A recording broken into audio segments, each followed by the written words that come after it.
ದೊಡ್ಡಬಳ್ಳಾಪುರ ತಾಲೂಕು ಈ ದಿನ ಸಂಜೆ 5:45 ಸಮಯದಲ್ಲಿ ದೊಡ್ಡಬಳ್ಳಾಪುರ ನಗರ ಪೊಲೀಸ್ ಠಾಣೆ ವ್ಯಾಪ್ತಿಯ ಮುತ್ತೂರು ಗ್ರಾಮದಲ್ಲಿ ಗಣಪತಿ ವಿಸರ್ಜನೆ ಮೆರವಣಿಗೆ ಮಾಡುವ ಸಮಯದಲ್ಲಿ ಗಣಪತಿಯನ್ನ ಮೆರವಣಿಗೆಗೆ ಇಟ್ಟಿದ್ದ ಪವರ್ ಲಿಫ್ಟ್ ಗಾಡಿಯ ಇಂಜಿನ್ ಬಳಿ ಇಟ್ಟಿದ್ದ ಪಟಾಕಿಗಳು ಬಿಸಿಗೆ ಸಿಡಿದು ಬ್ಲಾಸ್ಟ್ ಆಗಿದ್ದು ಗಾಡಿ ಅಕ್ಕಪಕ್ಕದಲ್ಲಿ ನಿಂತಿದ್ದ ತನುಷ್ ರಾವ್ ಬಿನ್ ಶ್ರೀನಿವಾಸ್ 15 ವರ್ಷ ಮರಾಠ ಜನಾಂಗ ವಿದ್ಯಾರ್ಥಿ. ಈತನು ಮಣಿಪಾಲ್ ಆಸ್ಪತ್ರೆಯಲ್ಲಿ ಚಿಕಿತ್ಸೆ ಫಲಕಾರಿಯಾಗದೆ ಮೃತಪಟ್ಟಿರುತ್ತಾನೆ.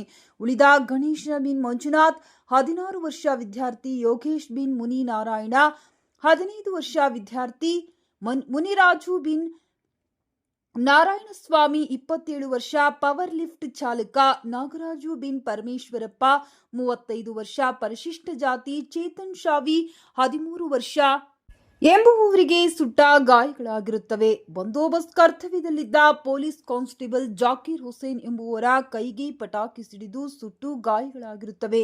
ಎಲ್ಲರೂ ಮಣಿಪಾಲ್ ಆಸ್ಪತ್ರೆ ಹಾಗೂ ಆದ್ಯ ಆಸ್ಪತ್ರೆಯಲ್ಲಿ ಚಿಕಿತ್ಸೆ ಪಡೆಯುತ್ತಿದ್ದಾರೆ.